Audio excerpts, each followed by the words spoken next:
On va donc examiner ce matin le projet de loi spéciale autorisant à continuer et percevoir les impôts conformément à ce que prévoit le point 2 de l'article 45 de la loi organique relative aux lois de finances, qui a été présenté en Conseil des ministres hier soir, pour lequel nous avons auditionné hier soir les ministres Roland Lescure et Amélie de Montchalin.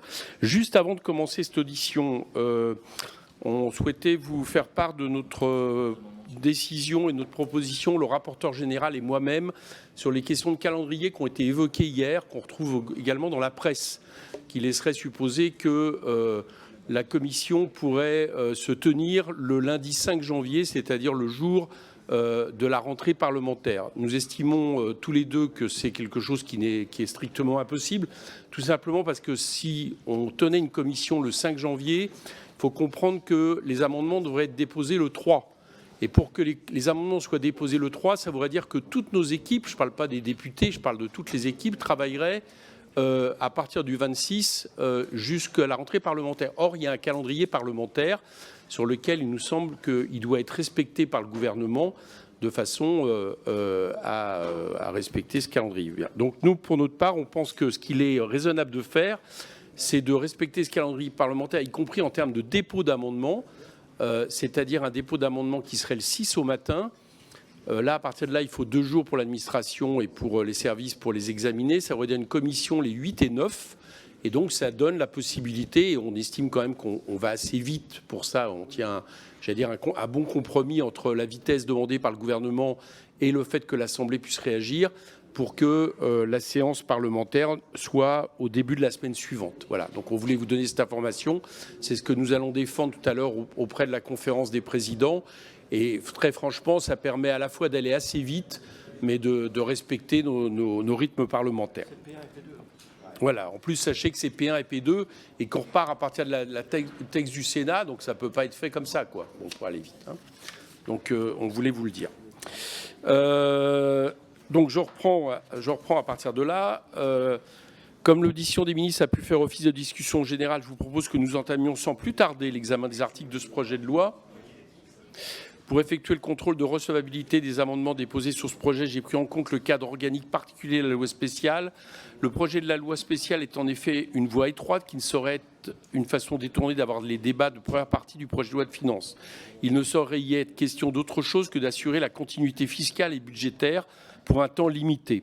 Toutefois, comme l'an dernier, j'ai considéré que des amendements proposant d'actualité le barème de l'impôt sur le revenu dans les limites de l'indexation sur l'inflation qui est proposée chaque année en loi de finances, respectait l'exigence de prolongation du cadre fiscal existant en 2025, car il ne s'agit pas tant d'introduire des règles fiscales nouvelles que d'assurer des conditions d'imposition économiquement identiques à celles qui s'appliquaient en 2025. La comparaison avec l'articulation entre le projet de loi spéciale et les impositions locales me semble renforcer le caractère justifié de cette approche de la recevabilité des amendements relatifs au barème. En effet, du seul fait que le dernier alinéa de l'article 15-18 bis du Code général des impôts prévoit depuis 2018 une revalorisation annuelle des valeurs locatives cadastrales en fonction de la variation annuelle de l'indice des prix à la consommation harmonisé IPCH établi par l'INSEE entre novembre de l'année N-2 et novembre de l'année N-1, l'adoption de l'article 1er du projet de loi spéciale garantira sans autre précision à introduire dans le texte que les valeurs locatives cadastrales seront effectivement revalorisées en 2026 pour la perception des taxes foncières, de la taxe d'habitation sur les résidences secondaires et des autres taxes assises sur ces valeurs locatives cadastrales. J'ai donc considéré, comme l'an dernier, par analogie, que de même que la revalorisation des valeurs locatives cadastrales est permise par le projet de loi spéciale, il convient de permettre que ce projet de loi spéciale puisse garantir la revalorisation du barème de l'impôt sur le revenu. J'ai par ailleurs également admis que puisse être proposée en ce projet de loi spéciale la prolongation en 2026 d'impositions temporaires instituées pour 2025, selon ce même raisonnement à cadre fiscal inchangé. Il en allait donc ainsi pour les amendements proposant de proroger en 2026 la contribution différentielle sur les hauts revenus qui avait été instituée pour les revenus de 2025 et pour ceux proposant de proroger en 2026 la contribution exceptionnelle sur les bénéfices des grandes entreprises également instituée par le projet de loi de finances pour 2025. Enfin, des amendements prolongeant en 2026 le bénéfice de crédit d'impôt ou réduction d'impôt venant à échéance au 31-2025 étaient, selon la même logique, également recevables, même si j'ai compris hier par la voix de la ministre que, sous forme de courrier et prenant d'une certaine manière des garanties des assurances, ce type de logique pourrait être respecté dans la prochaine loi de finances de manière rétroactive, ce qui est déjà un acquis. Voilà, chers collègues, ce que je voulais vous dire avant cet examen. Je vous rappelle que la question des dépenses qui a beaucoup animé nos débats hier soir et qui continuera à l'animer dans la manière dont on perçoit la loi de finances n'est évidemment pas à l'ordre du jour ce matin, puisque ça passe par décret et non pas par la loi. Dans la loi, on ne parle que des recettes. L'article premier, il n'y a pas d'amendement. Donc on met tout de suite au voie l'article premier. Alors, l'article premier, il n'y a pas d'amendement, puisque l'amendement de M. de Courson vient à l'article 3. Donc on met tout de suite aux voix l'article premier. Qui est pour ?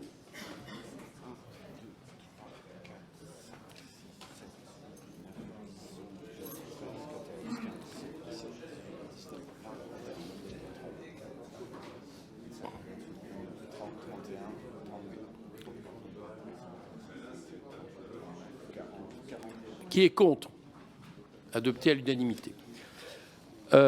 Après l'article 1er, amendement numéro 9, c'est moi qui le défends, donc c'est l'amendement effectivement de l'indexation sur le barème. Bon, j'ai expliqué un peu de quoi il retournait dans mon introduction, donc je serai rapide pour le défendre.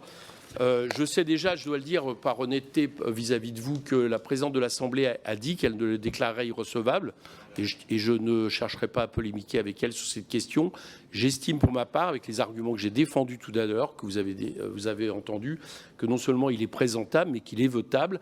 En gros, l'idée, c'est de se dire que les impôts l'an dernier correspondent aussi aux contribuables qui sont imposés. Autrement dit, si on ne augmente pas le barème, si on ne tient pas compte du barème de l'inflation, on a des contribuables qui l'an dernier n'étaient pas assujettis à l'impôt ou qui étaient assujettis à telle tranche, qui du coup changeraient de tranche. Et à partir de là, j'estime que nous ne serions plus dans un cadre de recettes inchangé, du moins sur le périmètre des contribuables concernés. Donc pour cette raison, je défends cet amendement, et M. de Courson défend, je crois, quasiment le même avec l'amendement numéro 5. Je laisse donc la parole.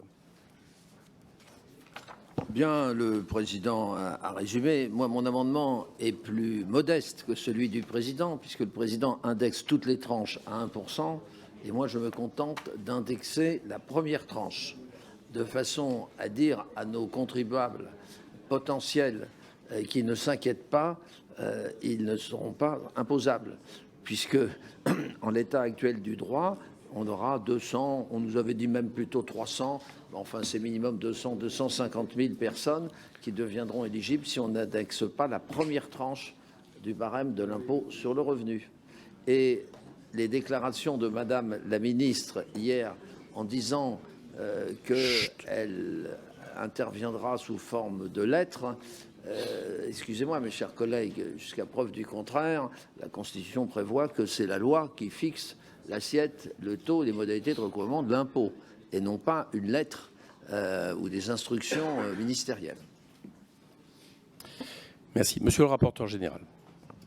Bon, donc d'abord, au niveau procédural, le Conseil d'État, l'année dernière, a eu déjà l'occasion de se prononcer sur cette discussion.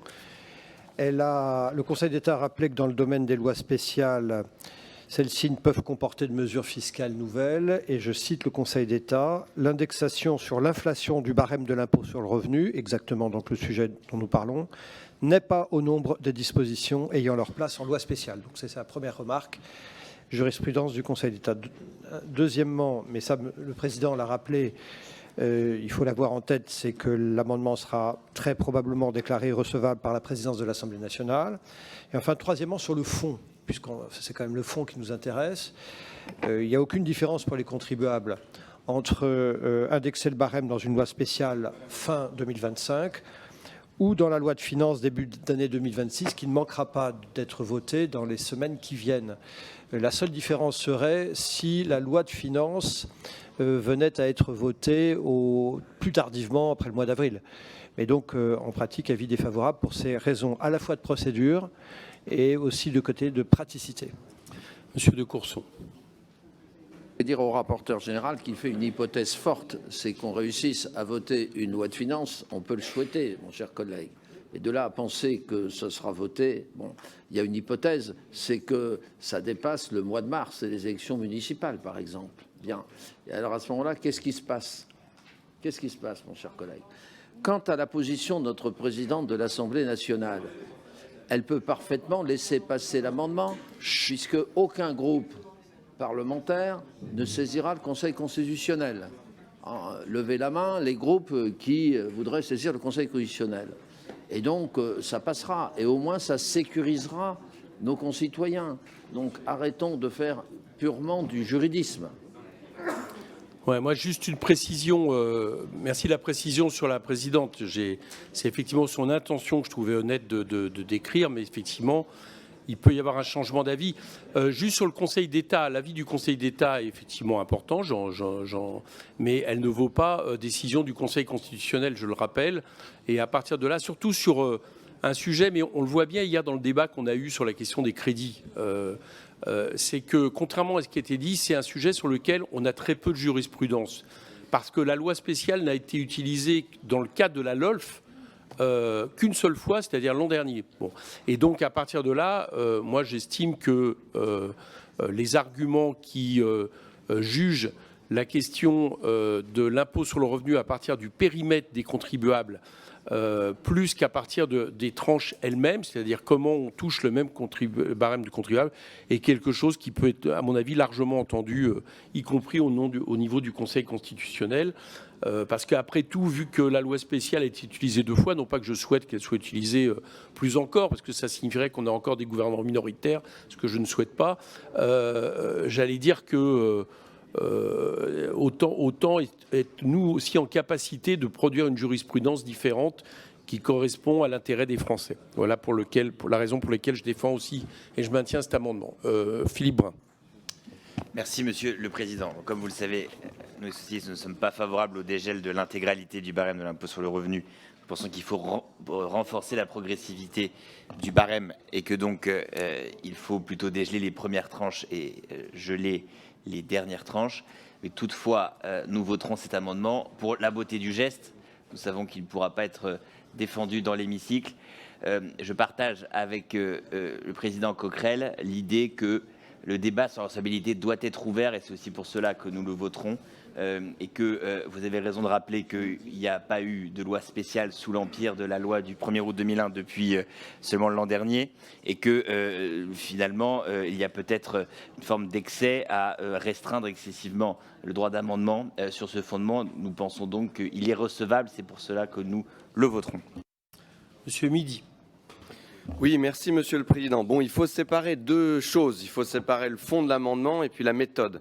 Sur le fond, nous, on soutient le travail et un travail plus productif. C'est la seule voie pour enrichir la France et les Français, être capable de se payer notre sécurité, la meilleure santé au monde, l'éducation. Et donc, il faut soutenir le travail. Et donc, évidemment, nous ne sommes pas pour taxer plus les travailleurs. Donc, nous sommes contre l'augmentation de l'impôt sur le revenu pour tous ceux qui travaillent. Soyons très clairs, ça a été le cas en première lecture, ça sera le cas en deuxième lecture dans les prochaines semaines. Pour autant, nous entendons les propos du rapporteur. Cet amendement, il ne sera pas étudié en séance et je crois que l'avis du Conseil d'État est quand même très clair. Par ailleurs, je rappelle aussi sur la méthode que nous visons une adoption conforme avec le Sénat. Sans adoption conforme, je vous rappelle qu'on devra continuer l'examen de cette loi spéciale vendredi. Moi, je suis totalement disponible, mais je tiens à rappeler à tous les collègues ce point de méthode. Donc, en conséquence, nous abstiendrons. Nous sommes pour le fond de cet amendement. Nous abstiendrons, bien sûr. Pourquoi subodorer que le Sénat ne suivrait pas nos recommandations? Monsieur Maty. Oui. Moi, je pense que ces amendements n'ont rien à faire dans une loi spéciale. On a un texte, je dirais, d'urgence qui correspond à une nécessité d'avoir de pouvoir éviter un blocage de nos finances. Et en plus, ce ne sont pas des petits amendements, parce que l'impôt sur le revenu, c'est une vision globale. Et moi, je pense que ça nécessite, si on veut voir un texte de compromis par la suite, de ne pas préempter le débat, par est-ce que j'indexe l'ensemble du barème ou simplement la première tranche. Donc c'est pas neutre et je pense que d'avoir un débat de fond à ce stade, je le regrette, mais c'est pas l'objet du texte. Donc nous, en tout cas, nous voterons contre ces amendements. Merci, Monsieur le Président. Je voudrais faire plusieurs remarques à ce stade. D'abord, ce n'est pas à nous de nous prononcer sur la recevabilité des amendements. Donc nous nous prononçons sur le fond des amendements. Et en ce qui nous concerne, nous avons fait adopter dans l'hémicycle un amendement qui visait à rétablir, à dégeler le barème de l'impôt sur le revenu. Donc, en cohérence, évidemment, nous ne pouvons pas être opposés à cet amendement. Enfin, par rapport à l'argument de notre ami Paul Midi, on ne peut pas se dessaisir de notre pouvoir d'amendement simplement avec l'objectif d'être dans une conformité avec ce que le Sénat a fait. Sinon, on n'a plus qu'à rentrer chez nous immédiatement et à considérer que tout ça est nul et non avenu. Donc c'est pour l'ensemble de ces raisons. Nous verrons si l'amendement va au bout ou pas. Mais sur le fond, nous pensons que dans notre pays, il y a trop d'impôts. Et par conséquent, nous n'allons pas en rajouter en acceptant un gel du barème de l'impôt sur le revenu. Et nous préférons nous concentrer sur la baisse de la dépense comme nous l'avons fait depuis le départ. Donc, en l'occurrence, nous voterons l'amendement du président Coquerel pour être évidemment en parfaite conformité avec nos idées. On passe au vote. Qui est pour l'amendement numéro 9 ?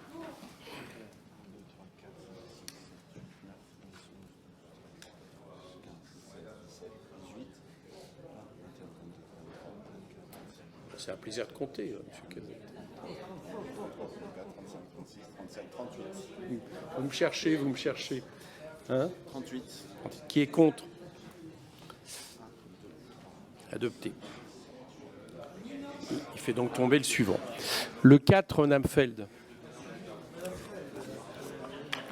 Oui, merci Monsieur le Président. Donc cet amendement prévoit de prolonger le crédit d'impôt bio qui arrive à expiration le 31 décembre 2025 en attendant la décision souveraine de la future loi de finances pour 2026.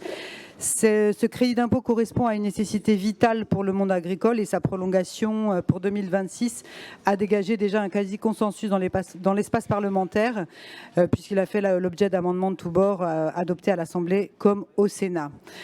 Donc ce projet de loi spécial a pour vocation de permettre à l'État de continuer à percevoir les impôts existants, la non-reconduction du crédit d'impôt pour congé à destination des actifs agricoles en vigueur en 2025 constitue de fait une discontinuité fiscale par rapport à 2025. À ce titre, nous défendons par cet amendement la simple continuité de la norme fiscale. Je vous remercie.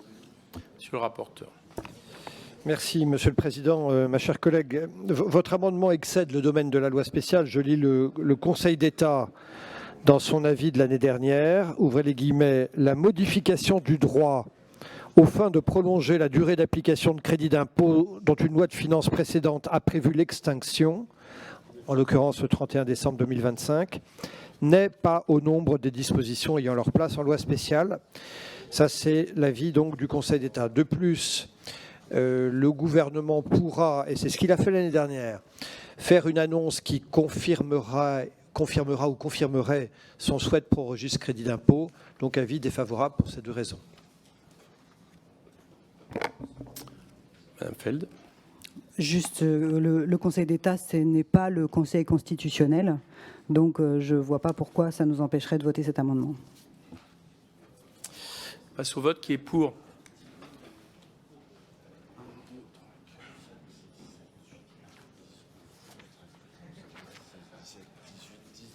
Qui est contre ? Rejeté. On passe au suivant, le 10 que je défends, puisque cette fois-ci, c'est sur la prolongation de la contribution différentielle sur les revenus qui a été adoptée en 2025, qui était éventuellement prolongée en 2026, mais le débat restait évidemment ouvert, même s'il était prolongé sur un taux différent. Et de la même manière que j'estime qu'on doit effectivement dupliquer les recettes de la LFI 2025, je ne vois pas ce qui empêcherait que soit dupliquée du coup la recette décidée et votée en 2025 sur cette contribution différentielle, vu qu'en plus on sait que le gouvernement entend la maintenir. Monsieur le rapporteur. Bon, ma première remarque, toujours au niveau procédural, je me répète, je suis confus, mais dans le domaine des lois spéciales, on ne peut avoir de mesures fiscales nouvelles. Ça, c'est le premier point de fond, procédural, pardon. Et sur le fond, l'article 2 du PLF prévoit déjà la prorogation de cette contribution pour les revenus de 2026. Le fait générateur de cet impôt, c'est le 31 décembre de l'année de perception des revenus, donc il est tout à fait possible de le proroger dans le PLF 2026, et donc il n'y a pas d'intérêt juridique à le prolonger dans une loi spéciale, donc avis défavorable. Ok, merci Monsieur Cazeneuve. Merci Monsieur le Président. Je rejoins l'avis du rapporteur général. On voit bien qu'amendement après amendement, vous êtes en train de refaire le PLF, et ça n'est absolument pas le cadre de cette loi spéciale. On ne peut pas avoir une mesure fiscale nouvelle, même si, sur le fond, nous y sommes favorables, parce que c'était dans le budget initial, et surtout parce qu'on avait trouvé un compromis lors de la discussion en hémicycle que je trouve intéressant, c'est-à-dire avec une date limite liée au retour à un déficit inférieur à 3%. Donc pour cette raison-là, je crois qu'il ne faut pas appréhender non plus ce que pourrait être une nouvelle discussion. Donc c'est un avis défavorable pour me concernant. Je me permets de pointer quand même le paradoxe de dire que ça sera de toute façon prorogé, qui montre bien que c'est un dispositif qui existait en 2025, et de dire que comme ça sera de façon prorogée, il n'est pas question que ce soit en loi spéciale, qui est aussi une manière quelque part d'affaiblir la loi spéciale par rapport à théoriquement sa mission qui est de reproduire le budget de l'an dernier. Donc je trouve que les arguments, moi, me semblent en tout cas pouvoir être au moins interrogeables. Donc je maintiens cet amendement. Qui est pour ?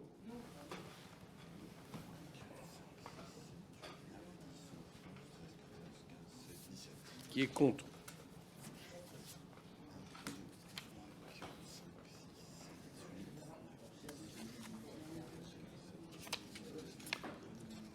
Rejeté.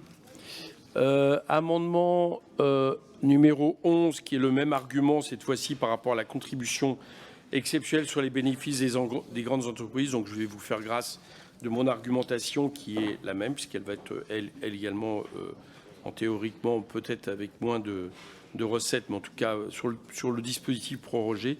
Et donc, pour la même manière, je propose qu'elle intègre la loi spéciale, ce qu'il avait été voté l'an dernier, monsieur le rapporteur général. Même argument, pardon, contraire. Avec un addendum, je cite le président Coquerel dans le texte, monsieur le président. Hier, vous avez dit, je vous cite, le mécanisme d'acompte permet de déjouer la rétroactivité. Donc, j'ose dire que l'amendement serait superfétatoire de toute façon s'il n'était pas contraire à l'avis du Conseil d'État. Oui. Avis défavorable. Autant éviter le dispositif. Je propose qu'on passe au vote. Qui est pour? Vous voulez? Non. Rebaissez les mains. Jean-Paul Mathé. Non, je voulais simplement dire, écoutez, on peut se donner bonne conscience avec ces amendements, mais j'avoue qu'ils ne tournent pas. Donc, on est encore dans une loi spéciale. Bien évidemment qu'on a envie que tout ça soit prorogé. D'ailleurs, on a poussé des amendements dans ce sens, mais on se fait plaisir. Alors, je veux bien... Moi, ce que j'aimerais, c'est qu'on arrête d'avoir des postures. Le droit d'amendement, bien évidemment, est sacré, mais quand même, là, c'est faire croire à nos concitoyens que ça marche, alors que ça ne marchera pas. Voilà ce que je veux dire. Ouais, alors du coup, ça m'oblige à réagir, parce que Jean-Paul Mattei, moi, je veux bien tous les arguments, mais pas la posture. Je vais vous dire quelque chose. Je me suis retrouvé au banc à côté de la ministre il y a quelques semaines, on discutait la loi spéciale, d'accord, parce qu'elle était déjà dans les tuyaux. Et la question de savoir si on pouvait tenir compte à un moment donné de dispositifs fiscaux qui avaient été votés l'an dernier, manifestement, ça l'interrogeait aussi, ça interrogeait Bercy. Donc de dire que c'est une posture et de définir à partir d'une loi spéciale qui a été appliquée qu'une fois dans la loi organique quelque chose qui serait la vérité absolue, moi j'entends les interprétations, je peux la respecter, mais par contre je n'entends pas l'idée que ce serait une posture, je pense réellement ce que je défends. Vous voyez ? Bien sûr, si je le fais... Non, simplement, depuis presque 10 jours, on réfléchit effectivement sur les effets de la loi spéciale et dans la temporalité des effets rétroactifs ou pas des mesures qui sont prises. Et il me semble qu'on était tous bien conscients qu'on est sur certaines mesures en année N. Et là, si on arrive à avoir un PLF qui prévoit la prorogation de la CDHR ou la contribution, ça sera en année N. Voilà, donc c'est pour ça, moi je dis on se fait plaisir dans une loi spéciale, mais ce n'est pas le bon vecteur juridique. Voilà, c'est tout ce que je voulais dire. Mais encore une fois, et c'est changer un peu de méthode et qu'on arrive à trouver des compromis, à essayer de se mettre d'accord sur certains sujets fondamentaux et qui me semble arriver à adopter un PLF. Voilà ce que je voulais dire. Monsieur Cazeneuve, vous vouliez parler, non? Non, pardon. Passons au vote. Qui est pour? Ça doit être le même vote, je pense. Qui est contre? Rejeté. On passe à l'amendement, à l'article 2, à l'amendement de Monsieur Boulou. Oui, merci Monsieur le Président, Monsieur le rapporteur général, mes chers collègues. Cet amendement, il n'augmente ni le déficit, ni la dette, ni même le solde structurel. Il améliore simplement la syntaxe. Nous avons déjà beaucoup de débats sur la coordination des politiques budgétaires. Inutile d'y ajouter une coordination fautive entre qui et. Donc c'est un amendement de compromis, en fait. Monsieur le rapporteur. C'est un excellent amendement et je donne un avis favorable. Ok, qui est pour? Qui est contre? Adopté. On vote l'article 2. Ça, c'est un succès, Monsieur Boulou. Hein? Non, mais Monsieur le Président, je me permets. Ah, bien sûr, allez-y. Je me permets, Monsieur le Président, il faut vraiment s'assurer que le Sénat modifie exactement le même mot. Sinon, oui, exactement, ça serait intéressant si vous ne voulez pas vous retrouver là vendredi à cause du « et » ou du « qui ». Voilà, Monsieur le rapporteur va contacter son homologue du Sénat, je suis sûr. Hein? On peut passer au vote. Qui est pour? Donc, oui, enfin, il a été adopté. Article 2, qui est pour? Qui est contre? Adopté à l'unanimité. Après l'article 2, Charles de Courson. Oui, mais l'abstention dans les exprimés ne vaut pas remise en question de l'unanimité. Monsieur de Courson. Oui, mes chers collègues, ce présent amendement il vise à inscrire explicitement dans la loi spéciale le montant du prélèvement sur les recettes de l'État au profit de l'Union européenne, tel qu'inscrit dans le PLF 2026 et évalué pour 2026 à 28 780 025, etc.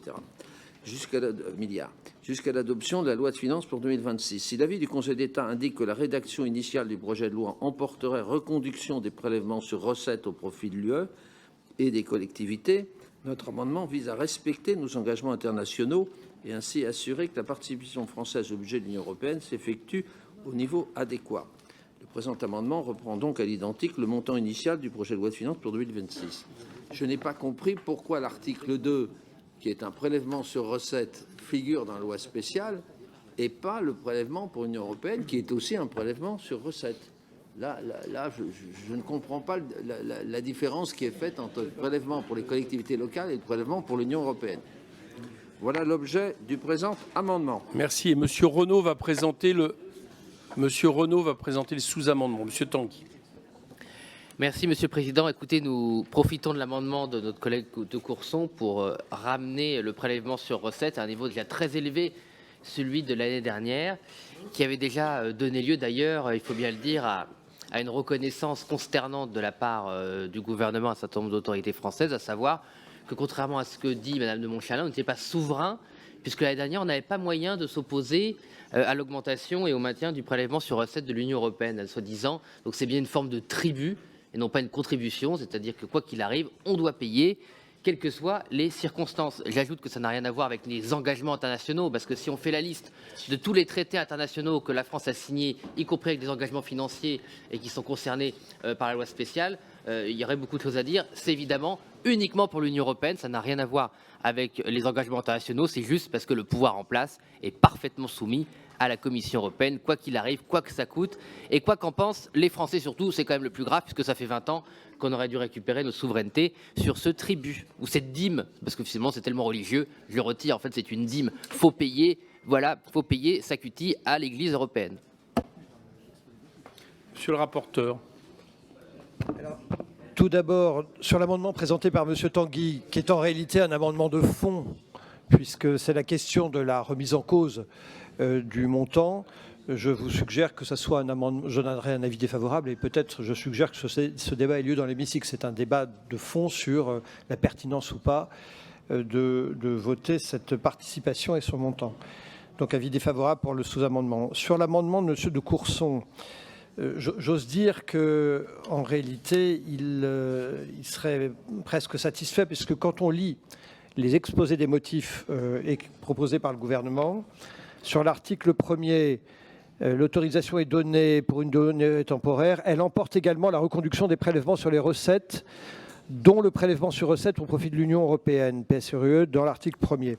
Donc, je considère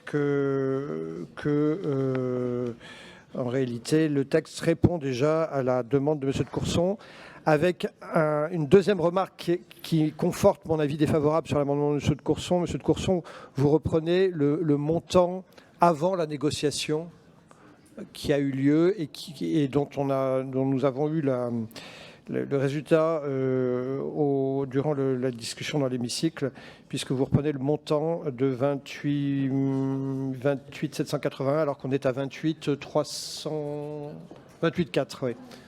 Donc avis défavorable pour ces deux raisons. Ouais, moi, pour ma part, je voterai contre l'amendement numéro 13, parce qu'il serait quand même assez paradoxal que la seule chose qui soit revalorisée dans le budget en tant que compte 2026 soit le prélèvement européen. Je pense que ce serait assez difficilement compris au moment même où on nous dit par contre que tous les crédits votés en 2025 ne seront pas forcément reproduits en fonction d'une lecture particulière de la loi spéciale. Donc je voterai contre le 13. Il me semble effectivement que le 14 est satisfait, comme le disait le rapporteur.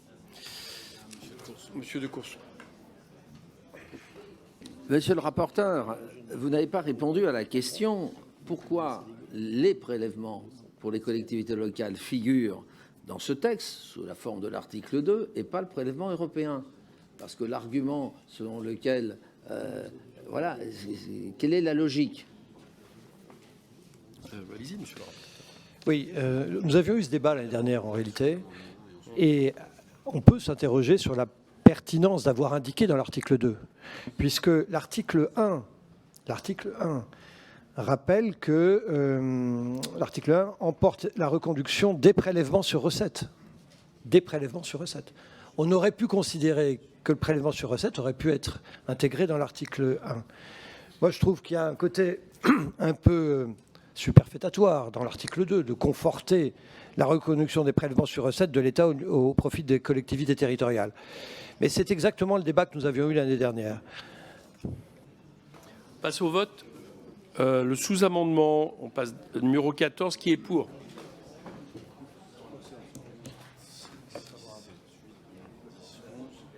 Qui est contre? Rejeté. On passe maintenant à l'amendement de Charles de Courson, qui est pour le 13.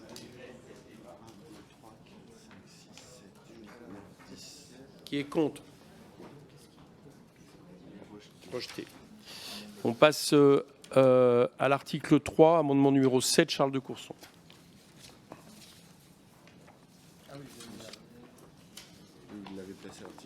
Oui, l'article 1er du projet de loi spéciale, a notamment pour objet d'autoriser le ministre chargé des Finances à recourir à l'emprunt pour couvrir l'ensemble des charges de trésorerie. Il n'est toutefois assorti de la fixation ni de plafond de la variation nette de la dette négociable de l'État d'une durée supérieure à 1 an, ni de plafond des encours totaux respectifs de dette autorisée pour chacun des deux budgets annexes du budget de l'État. De tels plafonds sont pourtant systématiquement précisés par les articles dits d'équilibre des lois de finances de l'année, si bien que leur fixation est consubstantielle de l'autorisation du recours à l'emprunt. Et donc le présent amendement il vise tout simplement à remédier à cette lacune du projet de loi spéciale. Et il assortit l'autorisation accordée de plafonds fixés à leur niveau prévu par la loi de finances pour 2025. Si vous voulez, il y a quelque chose d'étonnant, c'est que cet article autorise un endettement illimité. C'est très bizarre.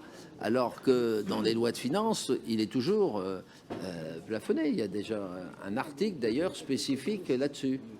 Donc voilà l'objet de mon amendement. Allez, monsieur le rapporteur, pour le dernier amendement. Monsieur de Courson est un puriste. Il a évidemment raison. On aurait envie, dès lors qu'on autorise à prélever, à recourir à l'emprunt, de fixer un plafond. On aurait envie de fixer un plafond. Toutefois, comment le fixer? Dans le cadre d'une loi de finances, à l'article récapitulatif, On prend les dépenses, on prend les recettes et on en déduit ce dont on a besoin. Là, nous n'avons pas ces outils.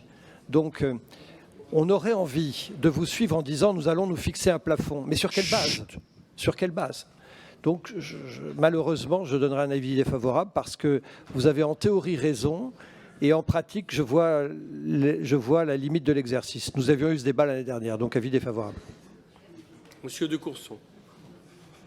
Merci à monsieur le rapporteur général de dire que j'ai raison sur le fond. Reste le montant.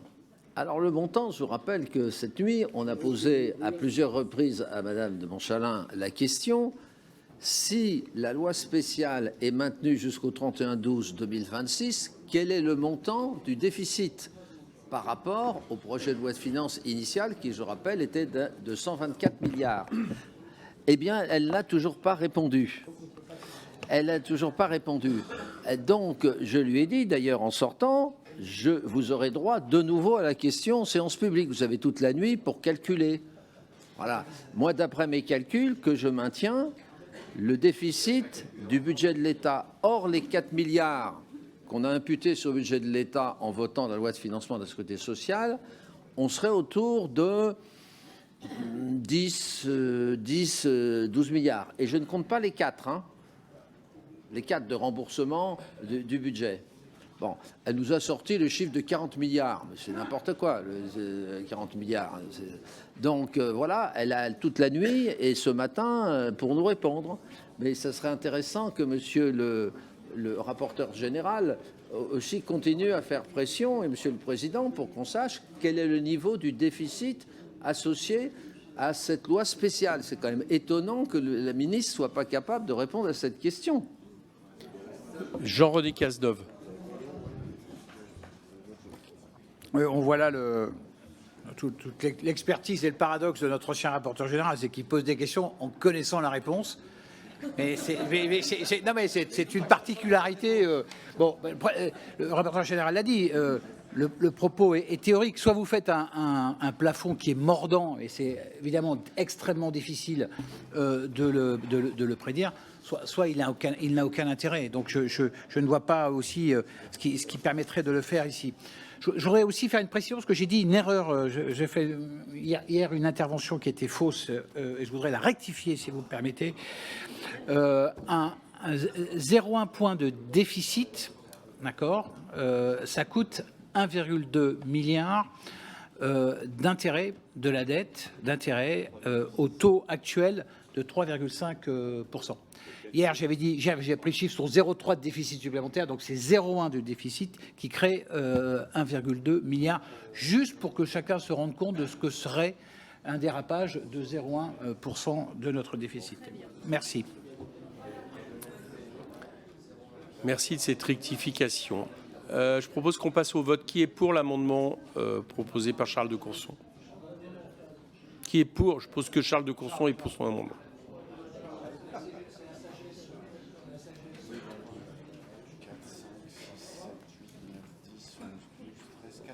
Qui est contre? Rejeté. On passe à l'article 3. Qui est pour l'article 3? Qui est contre? Adopté à l'unanimité. Qui est pour la proposition de loi spéciale? Le projet de loi, pardon. Qui est contre? Adopté à l'unanimité. On se retrouve tout à l'heure en séance, chers collègues. Merci.